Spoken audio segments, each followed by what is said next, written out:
சமூக நீதி பேரவையின் சார்பாக மிக சிறப்பாக ஏற்பாடு செய்யப்பட்டிருக்கின்ற இந்த இணையவழி கருத்தரங்கிலே கலந்து கொண்டு உரையாற்றுவதற்கான வாய்ப்பினை எனக்கு தந்திருக்கின்ற இந்த பேரவையினை நடத்துகின்ற அன்பிற்குரிய நண்பர்கள், குறிப்பாக இந்த நிகழ்வுக்கு என்னை அழைத்த அருமைக்குரிய எங்கள் இயக்கத்தினுடைய தோழர் கேடிஎல் மற்றும் அவர்களோடு இணைந்து பணியாற்றுகின்ற சமூக நீதியிலே நம்பிக்கை கொண்ட அன்பிற்குரிய சகோதரர்கள் சகோதரிகள் அத்தனை பேருக்கும் என்னுடைய மனமார்ந்த வாழ்த்துக்களையும் நன்றிகளையும் தெரிவித்துக் கொள்கிறேன்.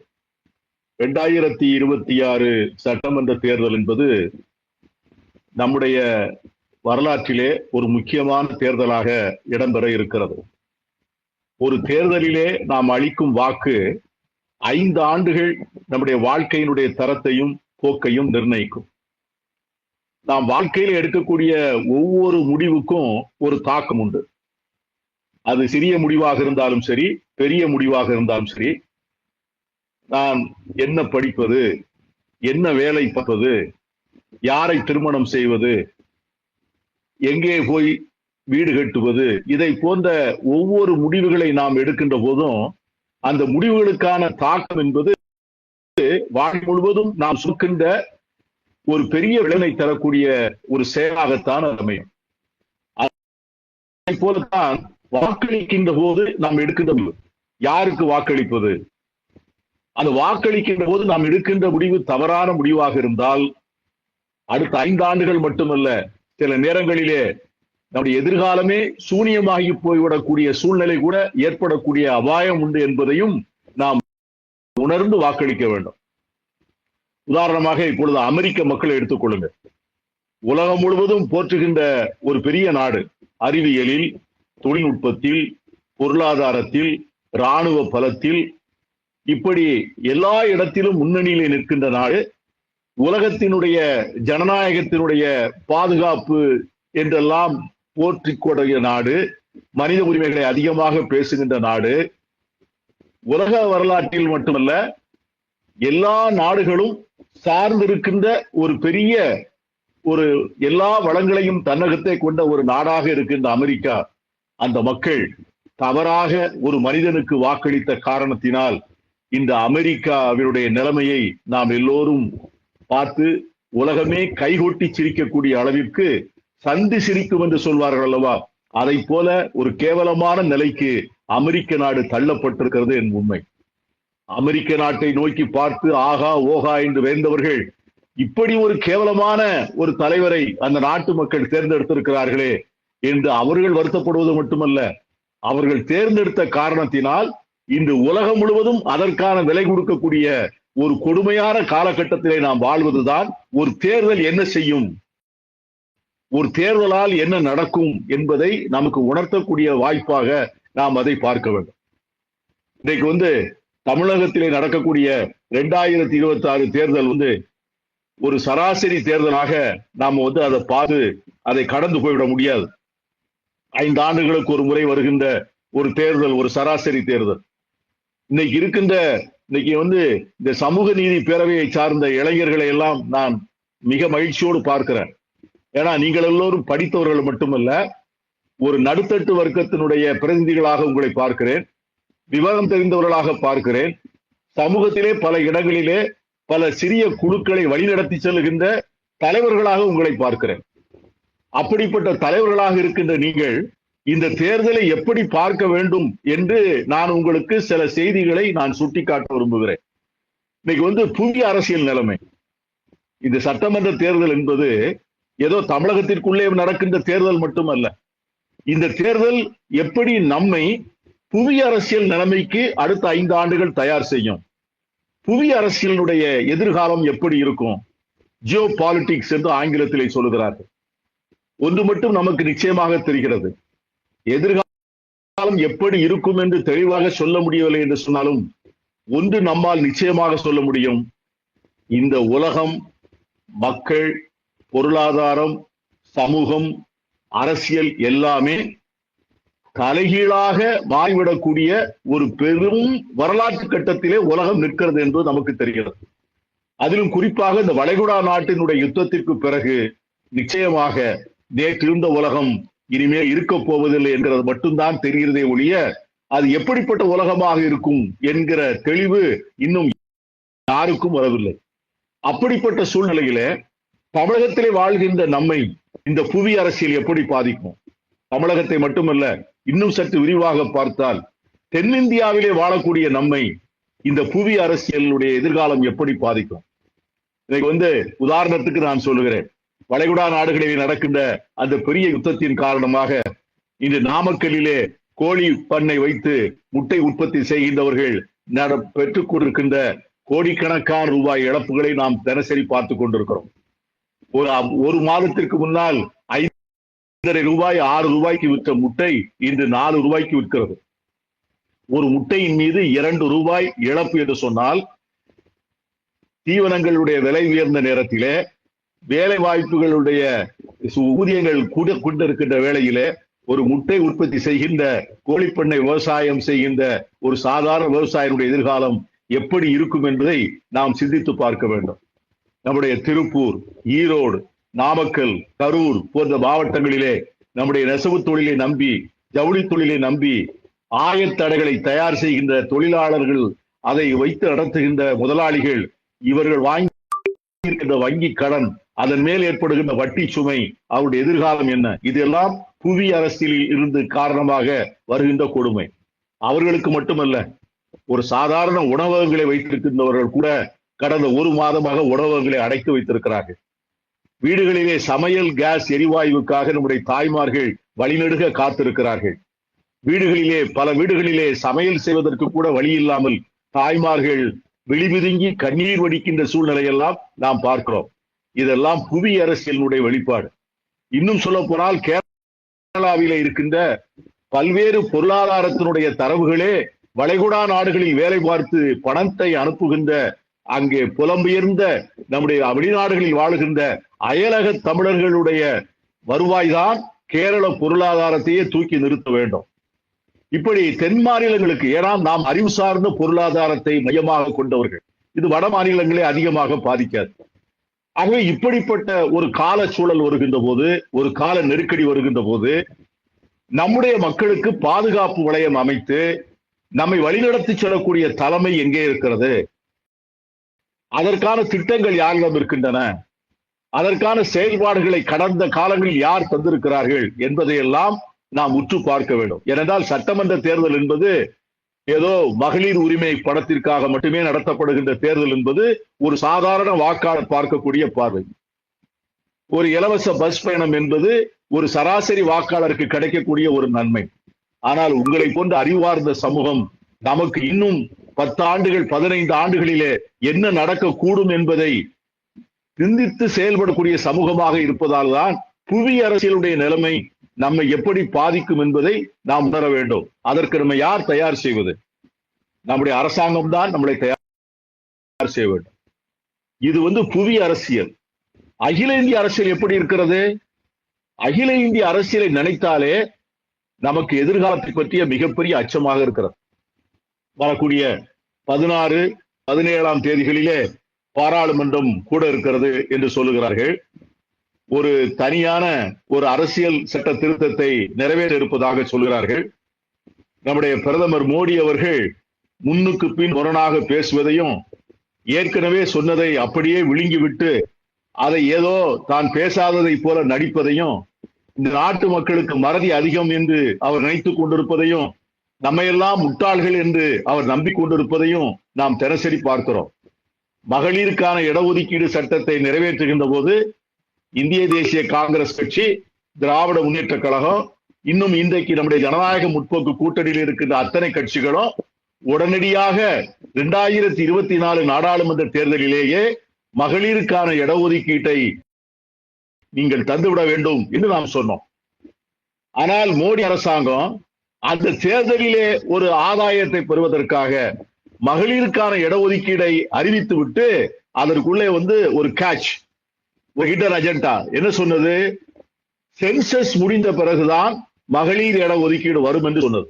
நாம் கெஞ்சி பார்த்தோம், கூத்தாடி பார்த்தோம், பாராளுமன்றத்திலே போராடி பார்த்தோம். மோடி அரசு 2024 தேர்தலிலே மகளிருக்கான இடஒதுக்கீட்டை தரமாட்டேன், அது 2026 நடக்கின்ற மக்கள் தொகை கணக்கெடுப்பு முடிந்த பிறகு, டீலிமிட்டேஷன் முடிந்த பிறகுதான் நடக்கும் என்று சொன்னார். ஆனால் இப்பொழுது திடீரென்று மாற்றி அதை உடனடியாக அந்த சட்ட திருத்தத்தை மீண்டும் சட்ட திருத்தம் செய்து அந்த மகளிருக்கான இடஒதுக்கீட்டை நிறைவேற்றப் போகிறார். அந்த நிறைவேற்றப் போவதும் மகளிருக்கான இடஒதுக்கீடு என்று சொல்கிறாரே ஒழிய, அதற்கு உள்ளே இருக்கிற மிகப்பெரிய சரி என்னவென்று சொன்னால், இதை காரணமாக வைத்துக் கொண்டு அவர் சொல்லுகிறார், மகளிருக்கு இடத்தை அதிகமாக்கி கொடுக்கின்ற காரணத்தினால் ஆண்கள் பயந்து விட வேண்டாம், அவர்களுடைய இடங்கள் பாதிக்காது, ஏனென்றால் அவர்களுக்கு கொடுக்கக்கூடிய இடத்தை பாராளுமன்றத்தின் எண்ணிக்கை அதிகரிப்பதன் மூலமாக நான் சரி செய்து கொள்வேன் என்று சொல்லி இன்றைக்கு இருக்கின்ற பாராளுமன்றத்தினுடைய எண்ணிக்கையை 833 மாற்றப் போகிறார். 833 நாடாளுமன்ற உறுப்பினர்கள் வரக்கூடிய நாட்களிலே நாடாளுமன்றத்திலே அமரப் போகிறார்கள். நீங்கள் சற்று கற்பனை செய்து பார்க்க வேண்டும். ஒரு வகுப்பில் 40 மாணவர்களை வைத்துக் கொண்டு ஒரு ஆசிரியரால் பாடம் நடத்த முடியவில்லை. 400-500 நாடாளுமன்ற உறுப்பினர்களை வைத்துக் கொண்டு இருக்கின்ற போதே நாடாளுமன்ற உறுப்பினர்களுக்கு பேசுவதற்கு வாய்ப்பில்லை. நாடாளுமன்ற உறுப்பினர்களுக்கு சில முக்கியமான பிரச்சனைகளை வாதிப்பதற்கான நேரம் ஒதுக்கப்படுவதில்லை. 833 பேர் இருக்கின்ற ஒரு அவையை ஒரு சபாநாயகர் எப்படி நடத்துவார்? அங்கே என்ன வாதம் நடக்கும் என்றால், நீங்கள் இதற்கு உதாரணம் சீன பாராளுமன்றமும் கொரிய பாராளுமன்றமும் தான். சீன பாராளுமன்றத்திலே 3000 பேர் இருப்பார்கள். பாராளுமன்றத்திலே சபாநாயகர் அமர்ந்த உடனே அரசாங்கத்துடைய தீர்மானங்கள் முன்மொழிவு செய்யப்படும். உடனே உறுப்பினர்கள் கைதட்டுவார்கள், தேசிய கீதம் பாடப்படும், உடனே சபை கலைந்துவிடும். இதுதான் கொரியாவிலும் வடகொரியாவிலும் இதான் நடக்கும். என் அருமை நண்பர்களே, அதை போன்ற ஒரு நாடாளுமன்றத்தை உருவாக்குவதற்காகத்தான் இந்த சட்ட திருத்தம் நடைபெறுகிறது என்பதை நீங்கள் குறைந்தபட்சம் உணர்ந்து கொள்ள வேண்டும். இதனால் தமிழகத்திற்கு என்ன இழப்பு? இன்னைக்கு உத்தரப்பிரதேசமும் பீகாரும், இந்த 2 மாநிலங்களுக்கு மட்டும் 180 நாடாளுமன்ற உறுப்பினர்கள் கிடைப்பார்கள். 2 மாநிலங்களுக்கு மட்டும். ஆனால் தமிழ்நாடு, கேரளம், ஆந்திரா, தெலுங்கானா, கர்நாடகா, புதுவை ஆகிய அனைத்து தென் மாநிலங்களுக்கும் கிடைக்கின்ற மொத்த உறுப்பினர்கள் 194 பேர் தான். ஆகவே இது எந்த மாதிரியான நிலைமை வரும்? நம்முடைய நாடாளுமன்ற உறுப்பினர்கள் நாடாளுமன்றத்திற்குள்ளே என்ன செய்ய முடியும்? ஏற்கனவே இப்பொழுது நாடாளுமன்ற உறுப்பினர்களாக இருக்கின்றவர்களை நீங்கள் கேட்டீர்கள் என்று சொன்னால் அவர்கள் சொல்வார்கள், அடிக்கடி என்னை பார்க்கின்ற போது நம்முடைய சில இளைய நாடாளுமன்ற உறுப்பினர்கள் சொல்வார்கள், அண்ணா நீங்கள் எல்லாம் இருந்த நாடாளுமன்றம் வேறு, இப்பொழுது நாங்கள் இருக்கின்ற நாடாளுமன்றம் வேறு. நாங்கள் எதற்காக அங்கே இருக்கிறோம் என்றே எங்களுக்கு தெரியவில்லை. அங்கே என்ன நடக்கிறது என்பது எங்களுக்கு புரியவும் இல்லை. எங்களை எந்த அமைச்சரும் வா என்று கேட்பதும் இல்லை. எந்த அதிகாரியும் எங்களிடம் முகம் கொடுத்து பேசுவதும் இல்லை. எங்கள் கோரிக்கைகளை யாரும் கேட்பதும் இல்லை. நாங்கள் நாடாளுமன்ற உறுப்பினர்கள் என்று சொல்வதை விட டெல்லியிலே நடைப்பணங்களாக அலைகிறோம் என்பதுதான் உண்மை என்று சில நாடாளுமன்ற உறுப்பினர்கள் தனிப்பட்ட முறையிலே பேசுகின்ற போது என்னிடம் வருத்தப்பட்டார்கள். இன்றைக்கு அந்த நிலைமை என்று சொன்னால் 833 பேர் இருக்கின்ற அந்த சூழ்நிலையிலே அது எப்படி நம்முடைய தமிழகத்தினுடைய பிரச்சனைகளை, உரிமைகளை நாம் வாதாட முடியும், பேச முடியும் என்பதை நாம் சிந்தித்து பார்க்க வேண்டும். அதே நேரத்தில் ஒரே நாடு ஒரே தேர்தல் என்பதற்கான சட்ட முன்வடிவை தயார் செய்து வைத்திருக்கிறார்கள். முன்னாள் குடியரசுத் தலைவர் கோவிந்த் அவர்கள் தலைமையிலே அவர்கள் ஏற்பாடு செய்த அந்த ஆணையமும், இதற்காக பாராளுமன்ற நிலைக்குழு ஏற்பாடு செய்யப்பட்ட நிலைக்குழுவும் தங்களுடைய அறிக்கையை முழுமையாக தயார் செய்து அவர்களுக்கு சாதகமான பல நீதியரசர்கள், பல உச்சநீதிமன்ற நீதிபதிகள் அவர்கள் சொல்வதை அப்படியே கேட்கின்றவர்களுடைய கருத்துருக்களை எல்லாம் வாங்கி அதற்கான ஒரு சட்ட முன்வடிவையும் தயார் செய்து வைத்திருக்கிறார்கள். வரக்கூடிய நாடாளுமன்ற கூட்டத்தொடரிலேயே அந்த ஒரே நாடு ஒரே தேர்தல் என்கிற சட்டமும் நிச்சயமாக நிறைவேற்றப்படும். அதை பற்றி நமக்கு எந்த விதமான சந்தேகம் வேண்டாம். அப்படி ஒரு சூழ்நிலை வருகின்ற போது அவர்கள் என்ன சொல்கிறார்கள் என்று சொன்னால், 2029 நாடாளுமன்ற தேர்தலில் பாராளுமன்றம் என்று அமலுக்கு அலுவல் பொறுப்பை எடுத்துக் கொள்கிறதோ அதுதான் கட் ஆஃப் டேட் என்று சொல்லுகிறது. அப்படி வருகின்ற சூழ்நிலையிலே இன்றைக்கு 2026 தேர்ந்தெடுக்கப்படுகின்ற தமிழக சட்டப்பேரவையினுடைய வயது என்ன என்பதை நம்முடைய பிரதமர் மோடி அதை தெளிவுபடுத்துவாரா? உள்துறை அமைச்சர் தெளிவுபடுத்துவாரா? அதை தெளிவுபடுத்த சொல்லி கேட்கக்கூடிய தைரியம் இன்றைக்கு இருக்கின்ற அண்ணா திராவிட முன்னேற்ற கழகத்தின் பொதுச் செயலாளர், நாளைய முதலமைச்சர் நான் தான் என்று வீம்பு அரசியல் நடத்துகின்ற எடப்பாடிக்கு அந்த தைரியம் உண்டா? இதையெல்லாம் கேட்பதற்கான அணி எந்த அணி? இதை பேசுவதற்கான தகுதி படைத்த தலைவர் யார்? அவர் பின்னால் அணிவகுக்கக்கூடிய கொள்கை கூட்டம் எந்த கூட்டம்? இதெல்லாம் நாம் நடத்த வேண்டிய கேள்வி. பெண்களுக்கான இடஒதுக்கீடு என்பது வெளிப்புறமாக பார்க்கின்ற போது ஒரு பெரிய சமூக நீதிக்கான மாற்றம் என்பதை போல தெரிகிறது. ஆனால் என் அருமைக்குரிய நண்பர்களே, ஒன்றை நான் உங்களுக்கு முக்கியமாக சுட்டிக்காட்ட விரும்புகிறேன்.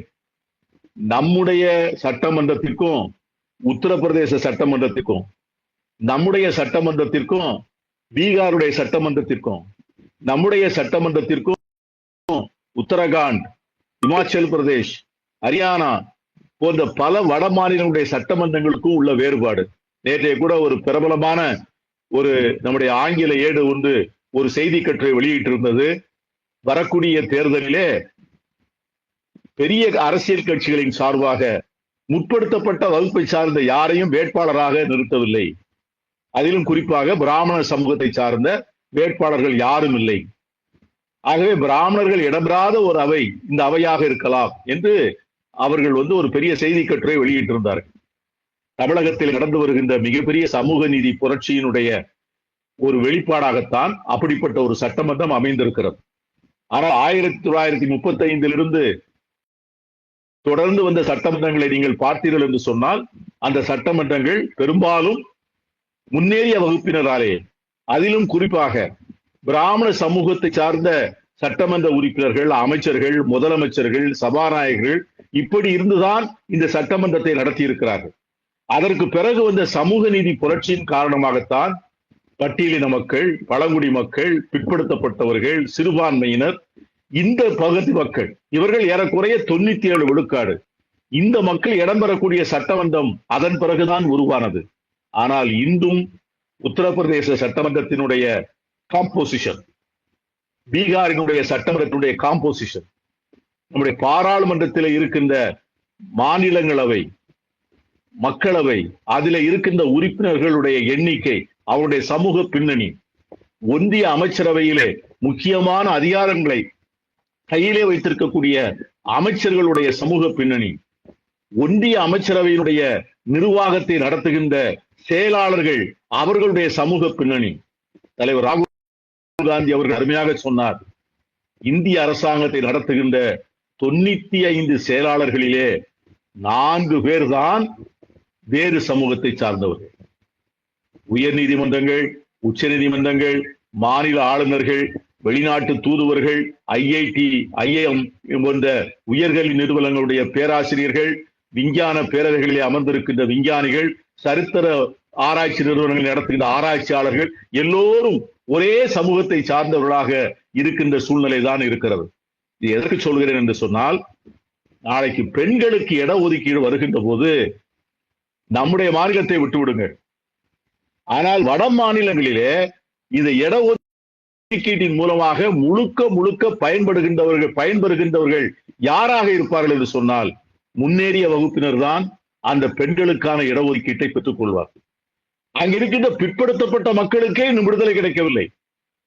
அங்க இருக்கின்ற பட்டியலின மக்களுக்கே இன்னும் முழுமையான சமூக நீதி கிடைக்கவில்லை.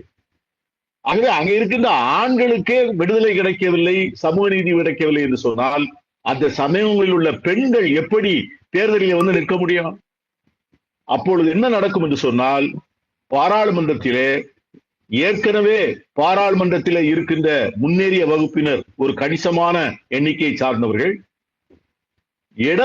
பெண்களுக்கான இடஒதுக்கீட்டின் மூலம் வருகின்ற பெண்களில் ஏறக்குறைய என்னுடைய ஒரு அனுமானம், ஒரு அனுபவத்தின் மூலமாக நான் சொல்கிறேன், 75-80 விழுக்காட்டிற்கு மேற்பட்ட பெண்கள் முன்னேறிய வகுப்பை சார்ந்தவர்கள் தான் இருப்பார்களே ஒழிய, சிறுபான்மையினரோ பட்டியலினத்தை சார்ந்த அந்த ரிசர்வேஷன் உள்ளவங்க வந்துருவாங்க. ஆனால் பிற்படுத்தப்பட்ட சமூகங்களை சார்ந்தவர்கள் அந்த பாராளுமன்றத்திற்குள்ளே பெண்கள் வருவார்களா என்றால் மிகப்பெரிய சந்தேகம். ஆகவே இதிலே நாம் கவனமாக இருக்க வேண்டும். அப்படி முன்னேறிய வகுப்பினரே நிறைய பெரும்பான்மையாக உள்ள ஒரு நாடாளுமன்றம் அமையும் என்று சொன்னால் அந்த நாடாளுமன்றத்திலிருந்து நிறைவேற்றப்படுகின்ற சட்டங்களும் திட்டங்களும் ஒதுக்கப்படுகின்ற நிதிகளும் எப்படி சமூகத்திலே பின்தங்கிய மக்களுக்கு, பட்டியலின மக்களுக்கு, பழங்குடி மக்களுக்கு, சிறுபான்மை மக்களுக்கு கிடைக்கும்? ஆகவே அந்த அபாயம் இருக்கிறது. அப்பொழுது நாம் என்ன நிலைமைக்கு தள்ளப்படுவோம்? தமிழ்நாடு ஒரு காலனி மாநிலமாக மாறிவிடும். கேரளா ஒரு காலனி மாநிலமாக மாறிவிடும். ஆந்திராவும் கர்நாடகாவும் தெலுங்கானாவும் காலனி மாநிலமாக மாறிவிடும். காலனி மாநிலமாக என்ன? ஒரு காலத்தில் இந்தியா பிரிட்டிஷ் காலனியாக இருந்தது. வரி மட்டும் கட்டுவதற்கு மட்டுமான மாநிலமாக இருந்தது. அதை போன்ற மாநிலங்களாக நாம் மாற்றப்பட்டு வரி மட்டும்தான் கட்டப்படுவோம். சரி, இதெல்லாம் எடப்பாடி தட்டி கேட்பாரா? இதையெல்லாம் தட்டி கேட்கக்கூடிய தைரியம் எடப்பாடிக்கு உண்டா?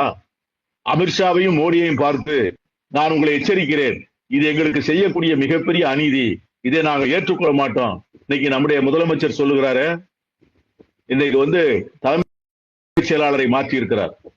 தலைமைச் செயலாளரை மாற்றிய உடனே, இன்னைக்கு உயர்ந்த காவல்துறை அதிகாரிகளை மாற்றின உடனே நம்முடைய முதலமைச்சர் பொங்கி குமுறி எழுந்திருக்கிறாரே. இது ஜனநாயகத்திற்கு விடப்பட்ட மிகப்பெரிய சவால். உங்களை எச்சரிக்கிற, இதற்கான முழு விளைவுகளை நீங்கள் கொடுப்பீர்கள், மக்கள் பதில் சொல்வார்கள் என்று தைரியமாக பேசுகிறாரே. அதை போன்ற பேசக்கூடிய அந்த தைரியமும் அந்த அரசியல் ஆண்மையும் இன்றைக்கு நம்முடைய எடப்பாடிக்கு உண்டா? ஆகவேதான் இன்றைக்கு இருக்கிற இந்த அரசு எப்படியாவது வீழ்த்தப்பட வேண்டும் என்பதை கங்கணம் கட்டி கொண்டிருக்கிறது. இன்றைக்கு RSS இயக்கமும் அவர்கள் வழிநடத்துகின்ற பாஜகவும் அதை முன்னின்று நடத்துகின்ற பிரதமரும் உள்துறை அமைச்சரும் என்ன நினைக்கிறார்கள் என்று சொன்னால், இந்த அவர்களுடைய பொலிட்டிக்கல் அஜெண்டா, அந்த அகண்ட இந்து ராஷ்டிரம், ஒரே நாடு, ஒரே மக்கள், ஒரே மதம், ஒரே மொழி, ஒரே பண்பாடு, ஒரே கலாச்சாரம் என்பதை இந்தியா முழுவதும் நிறைவேற்றுவதற்கான தருணம் வந்துவிட்டது. அதை தடுக்கக்கூடிய சக்தி தமிழ்நாட்டினுடைய அரசியல் களத்தில் தான் இருக்கிறது. எனவே தமிழ்நாடு அரசியல் களத்தை நிர்மூலமாக்க வேண்டும் என்கிற அந்த திட்டத்தோடு தான் வந்திருக்கிறார்கள். அதற்காகத்தான் அதிமுகவை கைப்பற்றி இருக்கிறார். பலவீனமான தமிழர்களை அவர்கள் கைப்பற்றி தமிழர்களுடைய அடையாளத்தையும் நம்முடைய தனித்துவத்தையும் முற்றிலும் அழிப்பதற்கான சதிதான் இந்த அவர்கள் போட்டிருக்கின்ற தேர்தல் நாடகம்.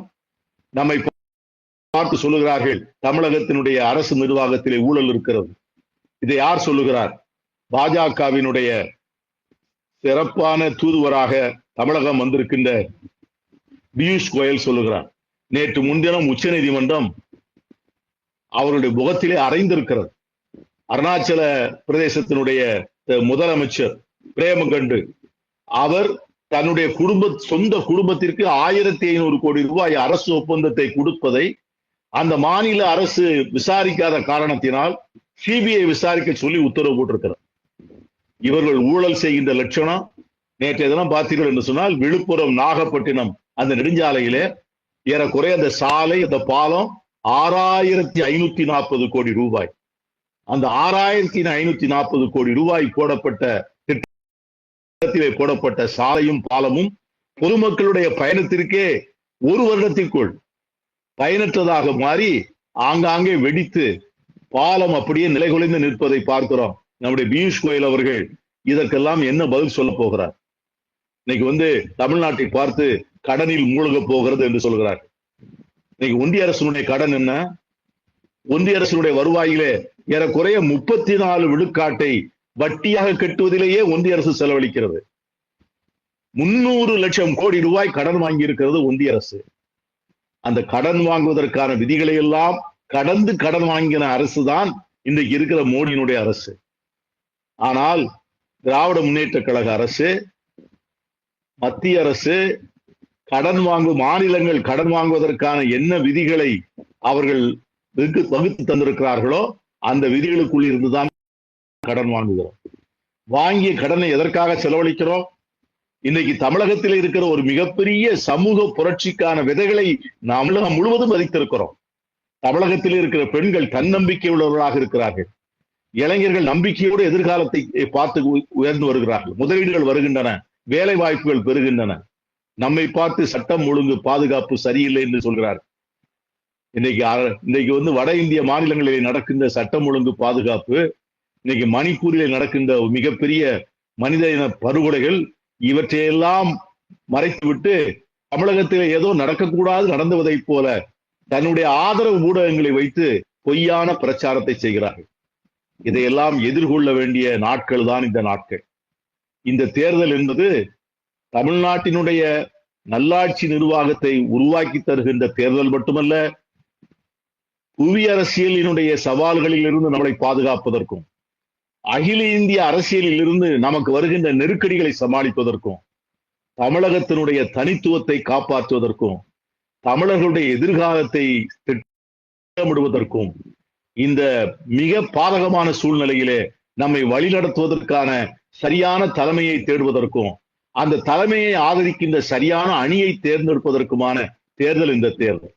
ஆகவே இந்த தேர்தலிலே சமூக நீதி பேரவையை போன்ற அமைப்புகள் எடுக்கின்ற இந்த முன்னெடுப்பு தான் உண்மையான தேர்தல் பிரச்சாரம். இந்த கருத்துக்களை மக்கள் மத்தியிலே கொண்டு செல்ல வேண்டும். உங்கள் அனைவரையும் நான் மனப்பூர்வமாக பாராட்டுகிறேன்.